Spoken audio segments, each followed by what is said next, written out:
Aquí no nos importa el género, época o autor de un texto, siempre y cuando se convierta en una lectura asombrosa. Desde este momento, te dejamos con Ángeles Barrera y asombrosos invitados, por Radio USEC. Bienvenidas y bienvenidos, esta es nuestra 9ª emisión de nuestra temporada número 23, en este mes aniversario, en los cuales hemos podido conocer interesantes invitados y estoy muy contenta que este jueves 22 de diciembre, a puertas de una de las celebraciones más importantes de la humanidad, estemos conversando aquí en Lecturas Asombrosas con el narrador chileno Marcelo Simonetti. Bienvenido, Marcelo, ¿cómo estás? Muy bien, Ángeles, muy contento de estar en este espacio. La espera fue larga, así que feliz de que haya llegado el momento. Yo te voy a decir por qué la espera fue larga, porque tuve la oportunidad de leer 3 veces lo que nos convoca hoy, La traición de Borges, esta novela que ha sido reeditada por primera vez en Chile por Ediciones de la Lumbre. Miren qué hermosa edición. Los que me conocen ya están acostumbrados aquí a mi forma de lectura para llegar a lo más profundo de este trabajo que se convierte para mí como lectora en la puerta de entrada a toda la bibliografía de Marcelo Simonetti. Antes de comenzar a conversar con Marcelo, les recuerdo que en enero voy a estar realizando el taller de reseñas literarias pioneras latinoamericanas bajo el sello de la Escuela de Escritura para Mujeres, así que quienes estén interesadas y quienes quieran hacer un bonito regalo de Navidad, pueden ahí en www.escrituraparamujeres.com tener toda la información. Bien, les cuento que Marcelo Simonetti nació en Valparaíso en 1966, es escritor, dramaturgo, guionista, además es periodista también, ha publicado 6 novelas, 2 libros de cuentos y una docena de álbumes ilustrados. Ha sido ganador de los premios La Felguera por su cuento El Umbral en España en 1999, el Premio Municipal de Santiago por su libro de cuentos El Abanico de Madame Zechowska, Chile 2003, Casa de América, la novela que hoy nos convoca, La traición de Borges, en España 2005, y Mejores Obras Literarias del volumen de cuentos El Disco de Newton, en Chile el 2014. En el año 2019 obtuvo el premio Marta Brunet a la literatura infantil por su libro Las rayas del tigre, texto con el que fue finalista además del Premio Municipal de Santiago, además de ganar la Muestra Nacional de Dramaturgia por la obra Nakamoto Hiroshima Santiago en ese mismo año. En el año 2021 ganó la medalla Colibrí en categoría Poesía Juvenil por su libro El secreto de los gatos, su última novela publicada en Chile con nuestros amigos ahí de Aurea Ediciones este año, es Retomar. Y además, y también vamos a aprovechar de conversar con él sobre estos proyectos, es creador de Leo Lover, un proyecto de fomento lector que busca viralizar en redes sociales la pasión por la lectura en niños, niñas y adolescentes. Y además de su podcast Tilde, que pone el acento en la escritura, proyecto de entrevistas a autoras y autores. Así que, conociendo a nuestro invitado, quiero iniciar esta conversación, Marcelo, con esta novela que se edita por primera vez después de ese premio en el 2005. Primero preguntarte si crees en las casualidades. Esa es mi primera pregunta. Sí, absolutamente. Entonces deduzco que Antonio Libur, que es el personaje que nos relata esta traición de Borges, tiene mucho de ti, porque él en la página 14 dice que las casualidades a veces no lo son. Quiero enmarcar esta pregunta en lo siguiente. Hay muchos temas en los que se enmarca la traición de Borges, en esta Argentina de 1986, de que iban a ver, porque no es casualidad que estemos hoy hablando de este libro premiado, en que se enmarca desde la muerte de Jorge Luis Borges, ¿cierto?, el 14 de junio de 1986, y la obtención de la segunda Copa Mundial de nuestros hermanos argentinos. Estamos aquí en la efervescencia que recién el domingo pasado tuvieron su tercera copa, ¿cierto? Estamos hoy hablando de esta tradición de Borges, así que hablando de casualidades, ¿qué te parece eso, Marcelo, estar hoy aquí en Lecturas Asombrosas en este marco que aún enmarca más lo que pasa en la tradición de Borges? ¿Qué te parece? Bueno, como dice Antonio Libor, claro, las casualidades no son solo casualidades, yo creo que hay algo que opera a nivel cósmico que ayuda, que son señales como para entender ciertas cosas. Ahora no sé qué nos querrá decir esta coincidencia, que cuando es reeditada la novela, Argentina sale campeón del mundo. Así que, no, yo contento porque tengo una admiración por la cultura argentina en general y por el fútbol argentino en particular.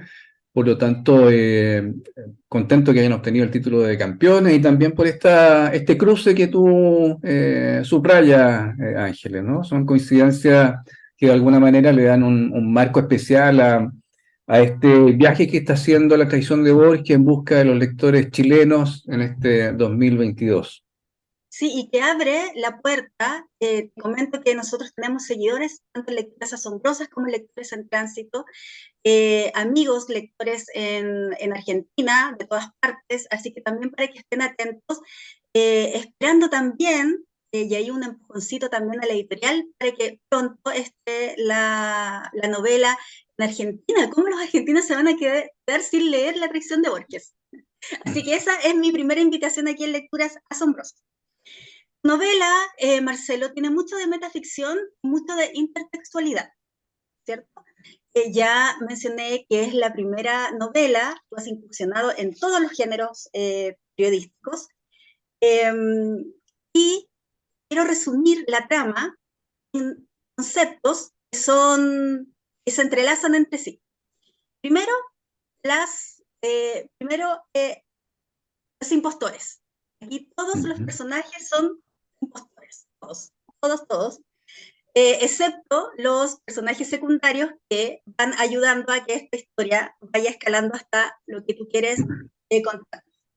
Las mentiras, mucha mentira, los plagios y, por supuesto, este homenaje a Jorge Luis Borges que tiene que ver tanto con la metaficción, la intertextualidad, con esta cosa del doble, ¿cierto?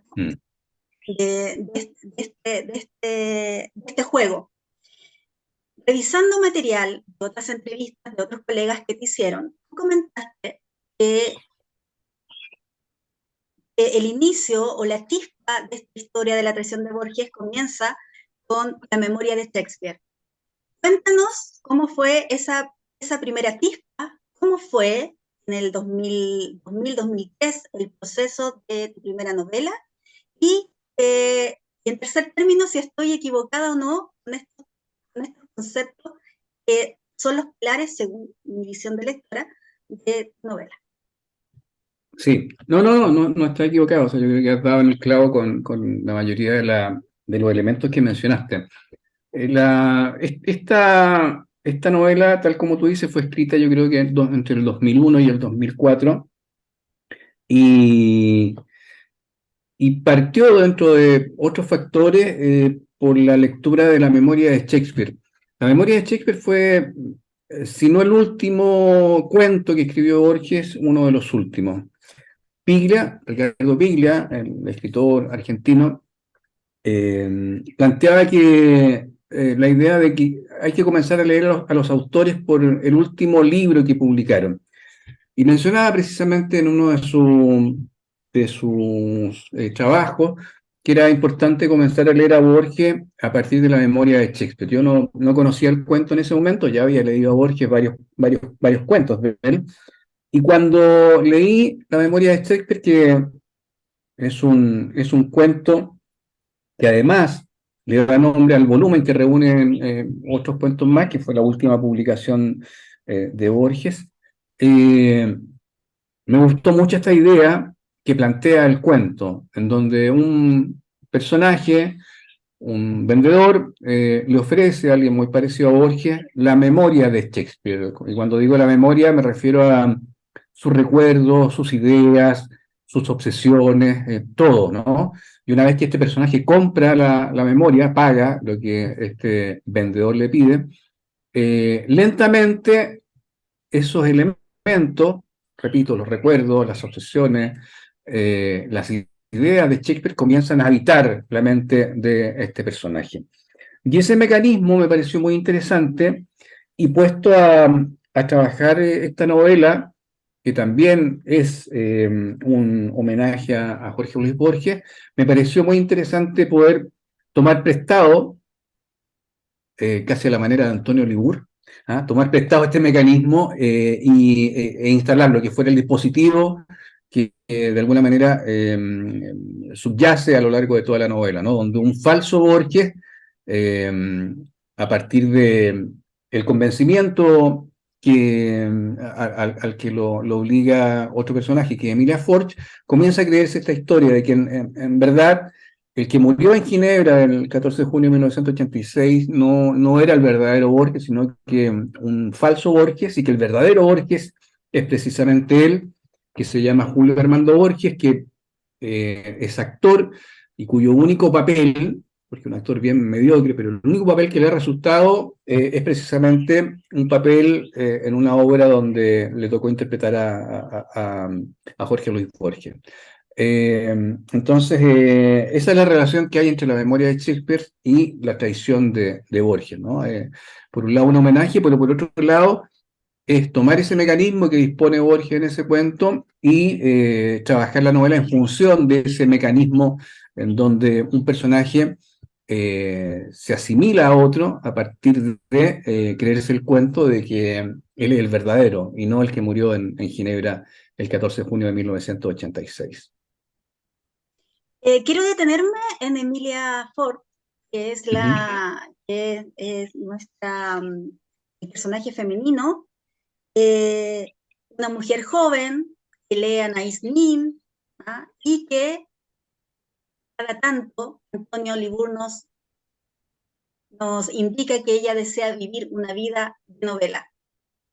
¿Cómo fue plantearse este personaje femenino? Porque si bien ella es la que articula las situaciones que pasan entre estos dos personajes antagónicos entre sí, Antonio y el falso Borges, ¿cómo la estructuras?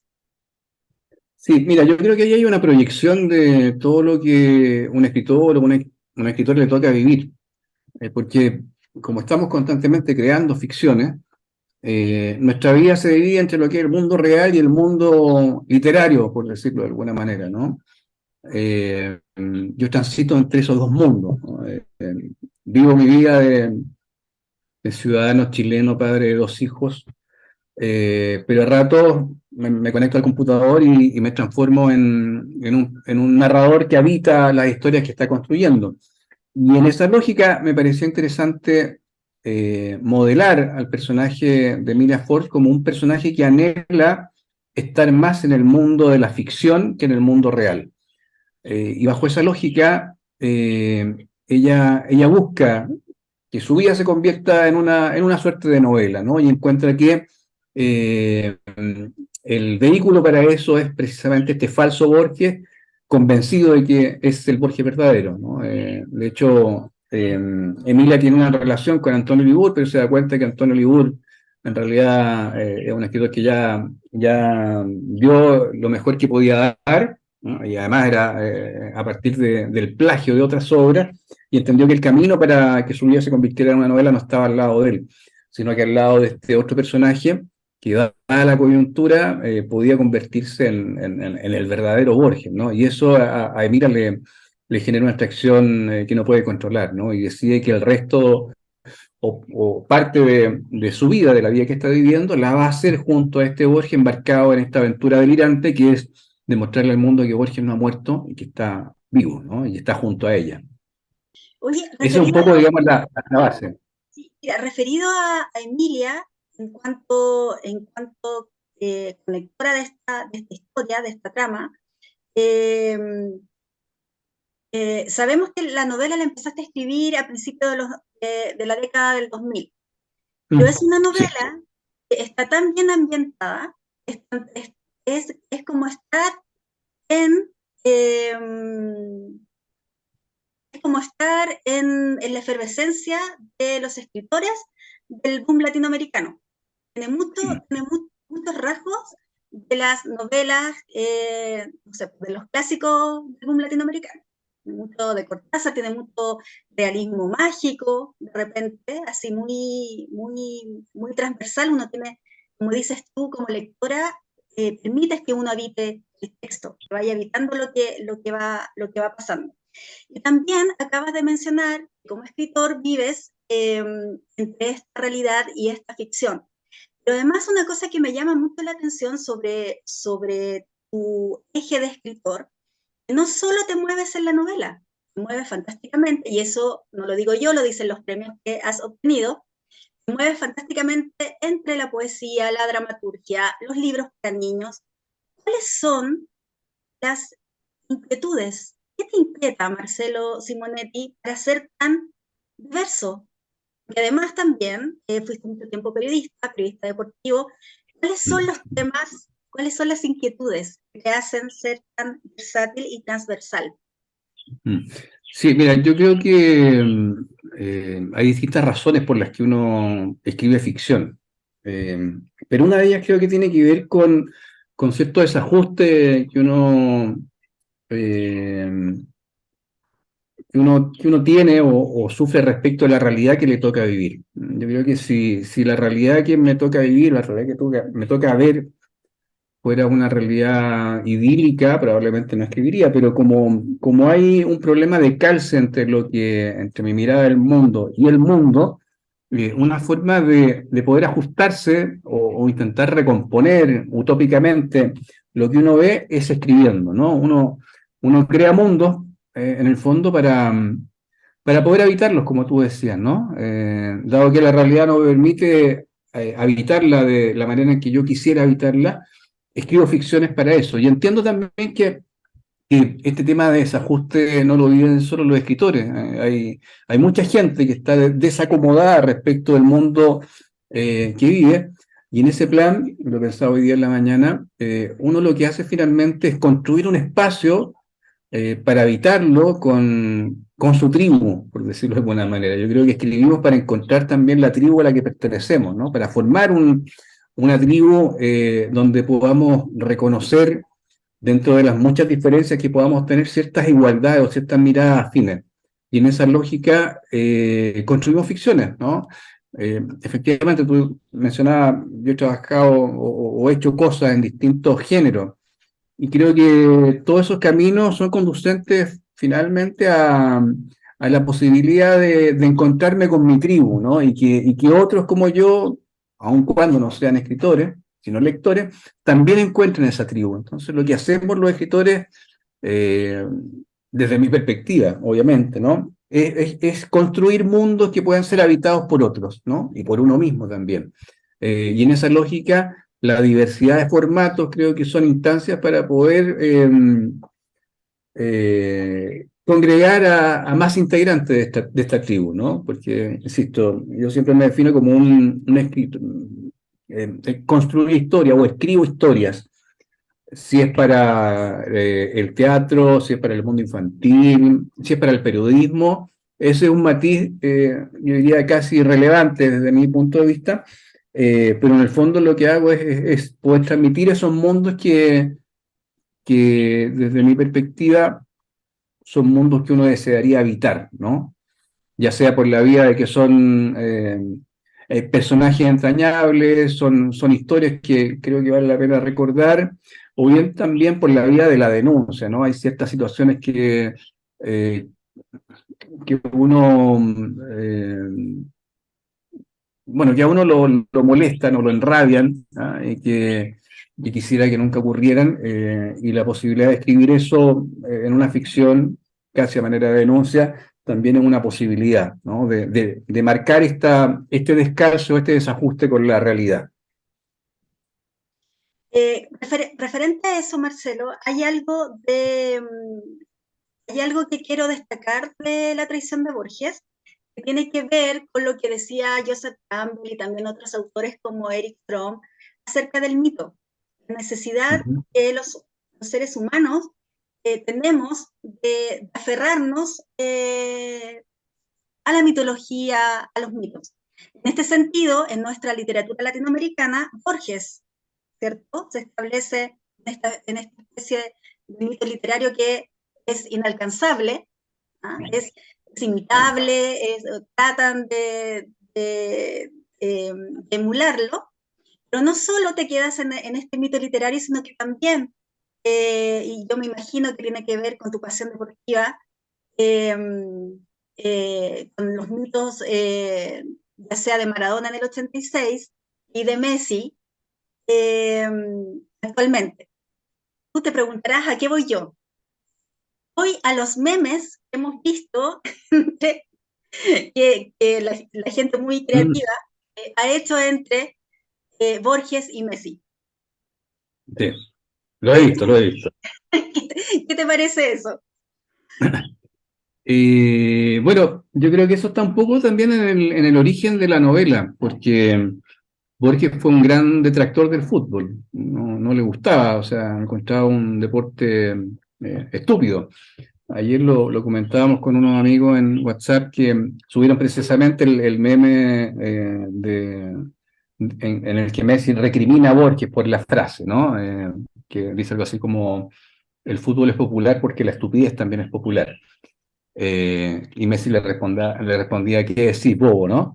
Eh, bueno, lo más llamativo de esto es que cuando luego una serie de declaraciones en contra del fútbol, Borges muere, y la muerte de Borges en alguna medida, y por eso te digo que también es una de los orígenes de la novela, es prácticamente eclipsada por la fiesta que genera Maradona en México, ¿no? O sea, Borges muere el 14 de junio de 1986, y a esa fecha la selección argentina avanzaba, no me acuerdo si a octavos de final o a cuartos de final, generando todo un carnaval. Entonces, cuando yo reparé en eso, tampoco es que haya sido un gran descubrimiento, ¿no? Solo que yo no había caído en la cuenta. Me pareció que era muy entretenido, muy literario el hecho de que esta actividad vapuleada por el intelectual que fue Borges se cobrara revancha a la hora de la muerte, eclipsando precisamente el segundo día más importante en la vida de una persona, ¿no? El día de la muerte. Y mientras muere Borges en Ginebra, en las calles de Buenos Aires se desata un carnaval celebrando los triunfos de la selección argentina. Entonces, ¿cómo es el dicho? Por la boca muere el pez, dicen, ¿no? Ya que lanzaste todos esos críticos contra el fútbol, bueno, asume ahora la devolución, ¿no? Que se ha prolongado en el tiempo, Claro, obviamente. esperemos que los memes sirvan para que las juventudes, tanto argentinas como latinoamericanas, se interesen en saber quién es Jorge Luis Borges y accedan ahí a su literatura. Claro. Marcelo, quiero contarles a quienes nos siguen en Lecturas Asombrosas que no solo es dramaturgo, poeta, escritor de cuentos infantiles y de novelas, sino que además realiza talleres literarios. Yes. ¿A dónde voy con esto? Para poder realizar esta entrevista, y como a mí me gusta entrevistar aquí a nuestros invitados en Lecturas Asombrosas, revisé entrevistas tuyas tanto en YouTube como escritas. Y he notado, no solo contigo, sino que también con invitados anteriores o cuando quiero saber sobre un libro, busco reseñas literarias. ¿Ya? Te Ujú. pregunto como escritor, y te pregunto también como maestro, guía, coordinador de estos talleres que tú realizas. ¿Por qué cada vez más encontramos, yo no estoy de acuerdo, por eso lo quiero poner aquí en la palestra para poder conversarlo contigo, eh, no creo que el fin de la reseña literaria sea contar el libro. No. Mm. ¿Por O qué no es crees? lo que uno espera, creo No, yo. porque, a ver, yo no escribo, no soy escritora. Yo como lectora espero que una reseña literaria me abra el apetito del libro que están reseñando, ¿cierto? Y que me muestre técnicas y que me muestre diferencias entre esta novela y otra, o que me diga qué tiene de específico este escritor para yo poder acceder a su literatura. Pero me he encontrado contigo específicamente también con otros escritores, en que nos cuentan la historia de la traición de Borges. Nosotros aquí, yo he nombrado a los protagonistas, hemos dicho más o menos en qué contexto, pero no estamos contando, resumiendo la novela. ¿Qué piensas tú sobre esta situación que para mi gusto, en vez de ser como un aporte, le quita relevancia, le quita posibilidades de más lectores a la novela? Claro. Esa es mi opinión y me hago cargo de lo que estoy diciendo. Quiero Sí, comentar. no, sí, no, yo te encuentro toda la razón. O sea, que un comentario del libro se reduzca a contar el argumento de la novela o del libro de cuentos, me parece que es un error. Yo creo que, bueno, hay dos formas de analizarlo, ¿no? Desde el punto de vista del lector, creo que es importante que bueno, estableciendo alguna diferencia entre lo que es la crítica, el comentario, la reseña, creo que cualquier texto que aluda a un libro debiera ser capaz de iluminar o orientar al lector respecto de lo que va a leer, no por la vía de repetir el argumento, sino que señalar a lo mejor los puntos altos de la novela o los puntos bajos, pero siempre tratando de dar una orientación al lector. Y por otro lado, que algo que yo he echado de menos dentro de lo que es la crítica nacional, es la perspectiva del autor, ¿no? ¿Qué es lo que uno espera respecto del crítico o de quien reseña un libro, el libro de uno? Yo creo que hay algo que los críticos han perdido y que es la posibilidad de generar en el autor mismo la posibilidad de crecimiento, ¿no? A mí me gustaría, entendiendo que el crítico es un personaje que está abocado a la lectura del libro, al análisis del libro, que él pudiera también darte una suerte de feedback que te sirva para crecer como autor. Y eso prácticamente no lo he visto, ¿no? O sea, las críticas se reducen a levantar el dedo hacia arriba, levantar el dedo hacia abajo, comentar algunos aspectos de la historia. Ciertamente dar cuenta de sus atributos y de sus defectos, pero en términos como de un crecimiento para el autor, no veo que sea un tema que le importe demasiado a quienes se dedican al reseña o al comentario del libro.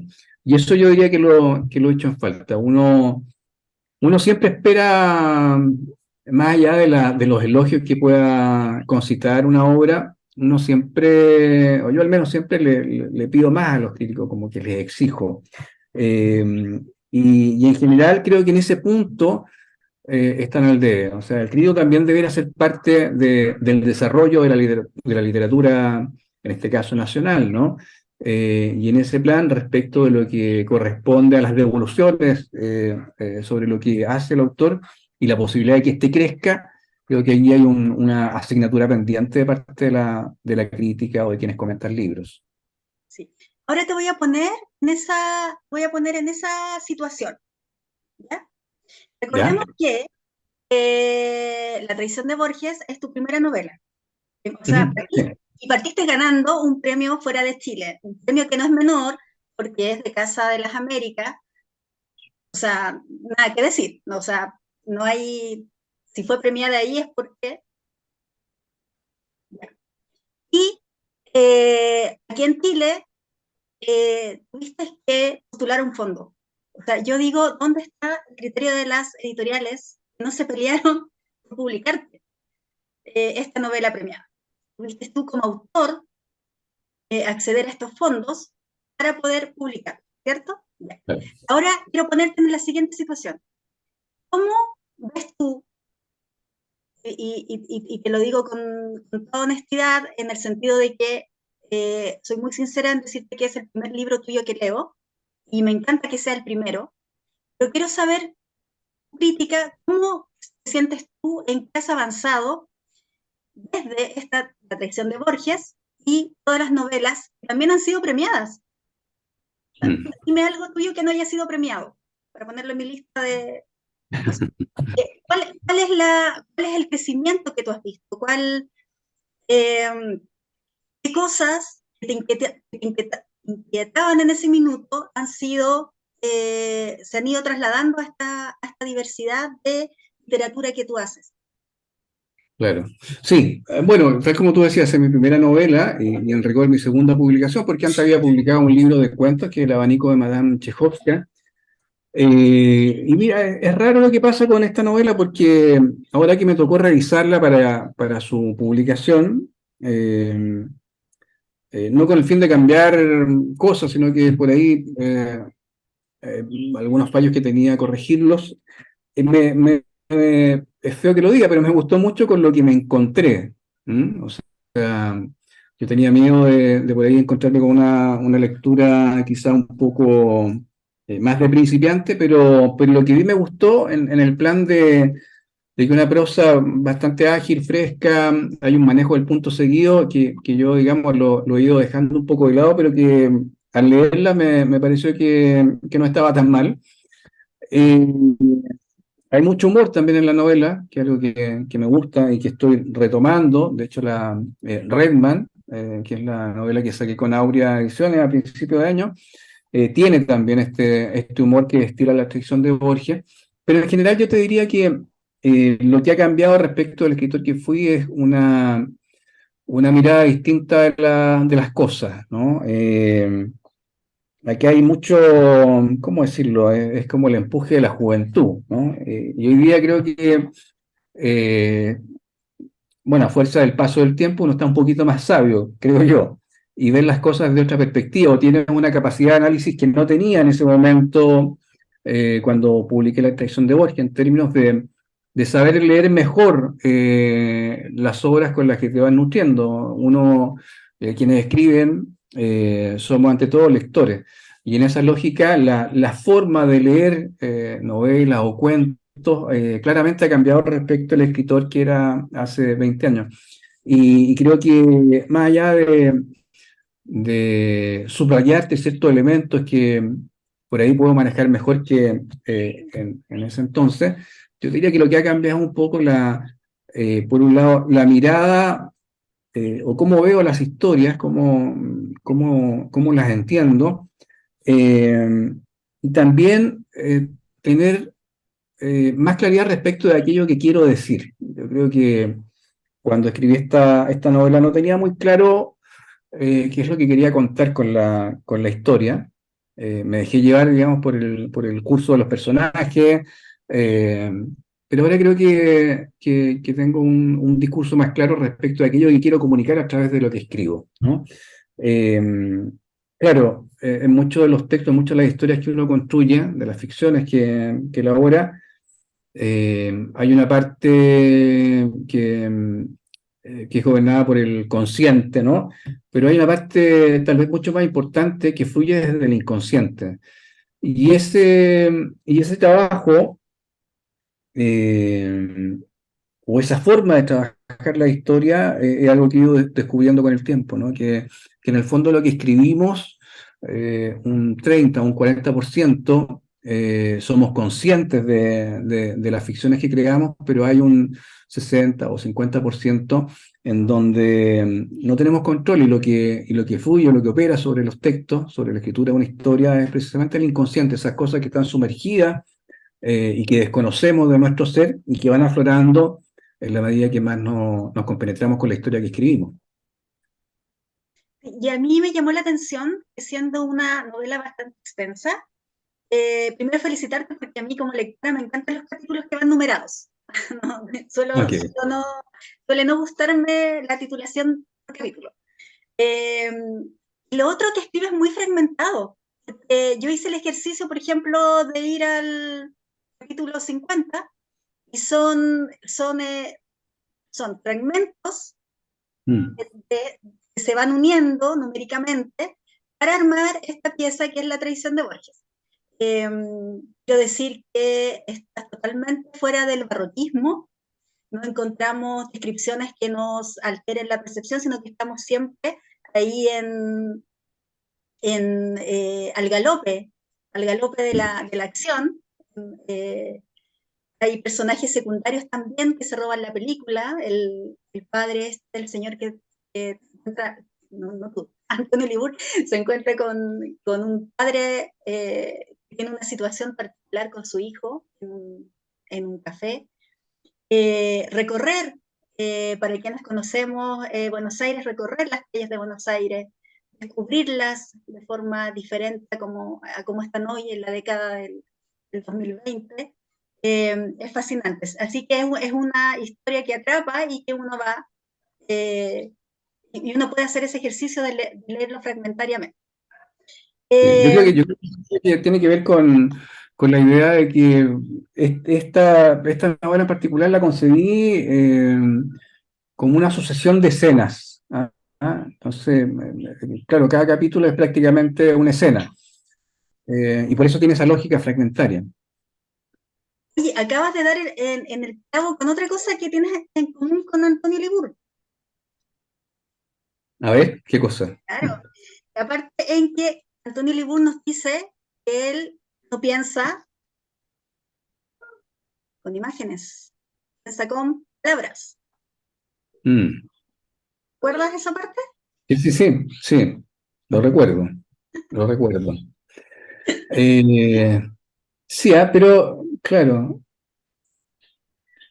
pero es raro porque igual, claro, aquí es primero la palabra o la imagen, ¿no? Ahí hay un tema. Pero él lo deja súper claro. No, yo no pienso en imágenes, pienso en palabras. Lo deja, pero súper, súper clarito en monólogos, porque él era bastante. Los Sí, diálogos de bueno, Antonio son consigo mismo, que también ahí hay doble juego, porque ujú, tanto el Borges falso o plagiador, en este caso el impostor, también sus conversaciones son sus conversaciones son consigo mismo. exacto. Y Antonio Libur también. Los diálogos que conocemos de ellos son con ellos mismos, entonces es muy interesante ese juego también. Antes de seguir con nuestro programa, quiero invitar, porque ya hemos entrañado muchas cosas de la tradición de Borges, invitar que nos hagas la lectura de un fragmento que hoy jueves 22, se convierte en este regalo navideño, lectura asombrosa, en la voz de su autor Marcelo Simonet. Ya, mira, voy a leer el capítulo 2 de la novela, ¿no? Y no voy a explicar mucho, procedo a leer. Dice, llevaba casi un año sin saber de Emilia. La buscaba en el cuerpo de otras mujeres, en las miradas que a veces hallaba en el tren subterráneo. Bastaba un movimiento mínimo, una mueca invisible a ojos de los demás, la forma en que alguien contestaba del otro lado de la línea telefónica, la manera de llevarse la taza de café a la boca o de soltar el humo del cigarro. También valía un bostezo, el acto de rascarse la cabeza, de estornudar. Antonio Libur pensaba que había ocasiones en que cada uno de estos descubrimientos era parte de un homenaje colectivo a la ausencia de Emilia Forch, que él agradecía con una sonrisa tonta y elusiva. La había esperado muchas veces sentado en el viejo sofá de su habitación, con la felpa gastada que se hacía sentir en la soledad de sus manos. No tenía más piel que acariciar que la de los reposabrazos del sofá, a la espera de que ella regresara. Aguardaba sin perder la esperanza, a la vera de un libro o de una cerveza, oyendo los discos que antes se escucharon juntos. Había ocasiones en que repetía ciertos ritos, minúsculos actos de los que él había renegado y que ahora cobraban un sentido especial. Cuestiones tan ínfimas como calzarse las pantuflas para ir al baño, cantar bajo la ducha, rociar con unas gotas de limón el té que Dorotea le preparaba por las mañanas. Quería creer que aquello no era más que un paréntesis, días que era necesario gastar a la espera de que la vida, la verdadera vida, volviera a su cauce. Para eso solo bastaba que ese pequeño ser de cabellos rojos y mirada atrevida se colara por la ventana, como lo hacía cada vez que encontraba la puerta cerrada, se sacara la ropa y lo esperara tirado en la cama, leyendo una novela de Anais Nin o de Henry Miller, que tan bien lo hacían. Había llegado a la conclusión de que era imposible alcanzar la felicidad en solitario, que las multitudes no ayudaban mucho y que los amigos imaginarios estaban impedidos de desempeñar ciertos papeles que, para tales efectos, le parecían fundamentales. Deseaba a Emilia Forch por encima de todas las cosas y no quería darse cuenta de que, probablemente, la había perdido. Como si se tratara de un museo, tuvo el cuidado de conservar cada objeto que le había pertenecido. En una especie de altar que él mismo construyó en una esquina de la habitación, compartían espacio un cepillo de dientes azulino que olvidó antes de partir, una lista de compras del supermercado que había apuntado con lápiz grafito, una bufanda que semejaba el pelaje de los perros dálmatas, un par de hojas de liquidámbar que le gustaba coleccionar y el Yo me acuerdo de George Perec que había completado con las cosas que ella misma recordaba. Yo me acuerdo del olor de las mandarinas en la cocina de la abuela, de un mantel a cuadros que llevábamos al parque los días de picnic. Me acuerdo de un señor que se ponía el lápiz detrás de la oreja, de la forma en que me miraba Arturito Covarrubias cuando yo jugaba al almacén, en el patio de la escuela, de unos niños que se reían de mí, de mi mamá pintándose la boca con un ruch. Me acuerdo de la mujer biónica, de las cejas de Leonidas Brezhnev, del papá fumando unos cigarrillos Monza en el balcón del segundo piso, del bombardeo de la moneda. Yo me acuerdo de la noche en que la mamá me dijo que al día siguiente me iba a llevar a conocer el mar, de los pantalones patas de elefante que colgaban del tendedero, del papá diciéndome que soñara con los angelitos. Me acuerdo de la carátula de un disco de Tom Jones, de esa mañana tibia en la que mis papás no despertaron más. Yo me acuerdo del mar que no alcancé a conocer, de la infancia que no tuve y del día que sangré por primera vez. Ahí está, parte del segundo capítulo del libro. Y es de lleno la introducción a este personaje, a veces encantador, a veces una niña, a veces daba la impresión de que era mucho menor de la edad que tenía, de una... a mí me encanta porque es muy simple, y los mejores personajes son aquellos que son simples, que son los que más, según mi opinión, los que más cuesta construir. Regresando a Antonio Liburno, pensaba en imágenes y no en palabras, página 70. Ahí, Okay. ahí está. ¿Por qué elegiste ese fragmento, Marcelo, principalmente? Sí, mira, porque había pensado elegir uno donde apareciera Borges, pero este en particular me gusta, quizás por algo que tú mencionaste, ¿no? La frescura del personaje de Emilia Forch, y por algo que también está en la contratapa del libro, que es un fragmento de la crítica que hizo en su momento el crítico del diario El País, Ernesto Ayala Dip, donde decía que la novela le brindaba a Borges, al verdadero Borges, la historia de amor que nunca tuvo, por la vía del falso Borges. Y en esa lógica me pareció que este capítulo, a partir de estas frases que anotaba Emilia Forch, recurriendo al yo me acuerdo de George Perec, la retrataban de buena manera, ¿no? Si bien el falso Borges es un personaje importante, la que mueve la acción es precisamente Emilia, a quien está dedicado el libro. Sí. Quiero agradecerte por esa lectura asombrosa de hoy en tu voz, Marcelo Simonetti, y ahora quiero nos despeguemos un poquito de esta efervescencia de la tradición de Borges y conversemos con el Marcelo Simonetti, que es divulgador, promotor de estos dos proyectos. Cuéntanos cómo nace, que quiero ir con, soy media estructurada con mis no cosas, te preocupes. soy media estructuradita para mis cosas también. Primero háblanos de Leo Lover, que tiene su vista puesta, su propósito en los niños y niñas adolescentes. Cuéntanos cómo nace ese proyecto, cómo se puede participar, quiénes pueden participar, todo lo que tenga que ver con Leo Lover. Sí, mira, este es un proyecto de fomento lector orientado a los niños, las niñas y los adolescentes, que ideamos junto a Manuel Tello, un publicista. Lo postulamos al fondo del libro, lo ganamos el primer año, volvimos a ganarlo el segundo, postulamos para la tercera edición, que debería ser el próximo año, y básicamente consiste en promocionar libros de alguna manera en el lenguaje de los adolescentes.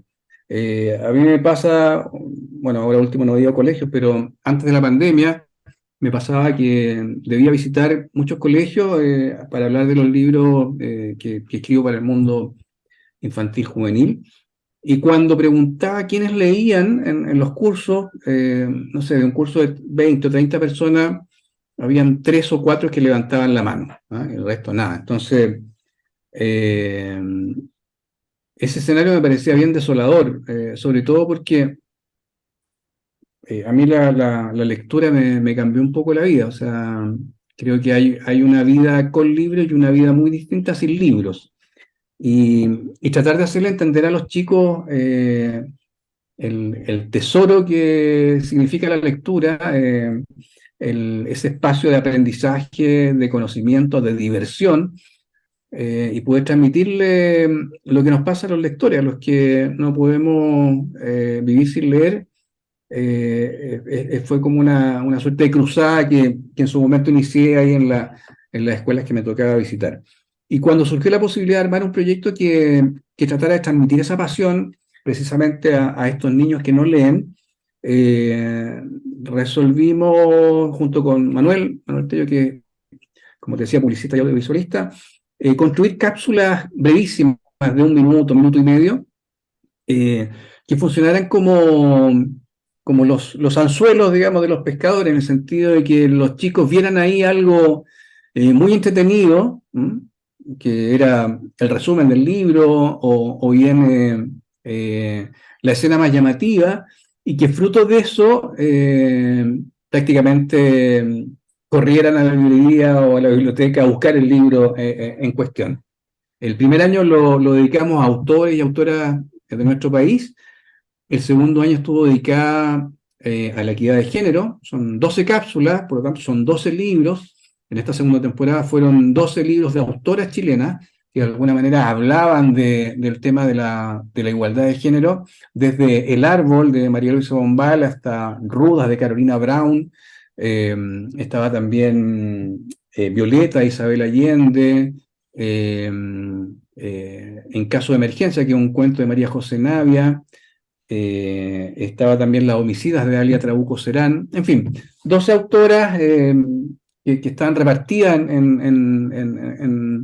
a lo largo del siglo pasado y de lo que va de este siglo, dispuestas en cápsulas, como te decía, de un minuto y medio. Las cápsulas son de libre disposición, cualquiera puede verlas, están en la página que es www.leolover.cl. Ahí están las 2 temporadas subidas y realmente nos parece que el resultado es bien interesante porque son cápsulas, como te decía, que están hechas a la medida de los adolescentes y que lo que buscan es conectar, establecer un puente entre el mundo de ellos y el mundo que estos libros plantean.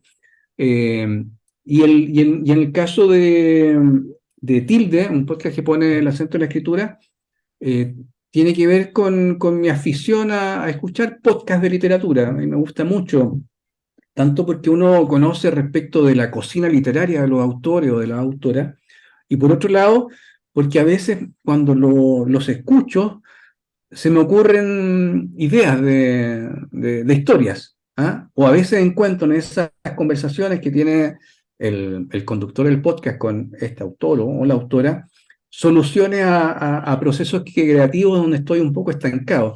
Entonces, me parecía interesante poder tomar eso y poder entrevistar personalmente a distintos autores y autoras.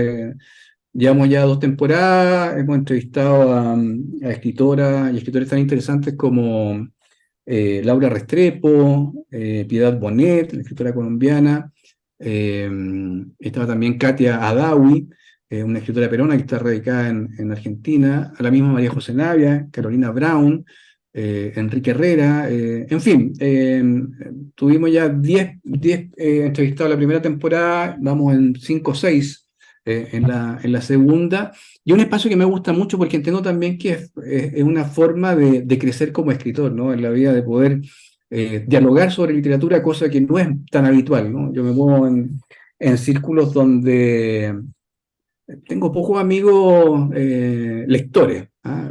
Lo que es raro, pero no es usual que hable de literatura en mis encuentros con las amistades que tengo. Entonces también este es un espacio que llena esa necesidad, ¿no?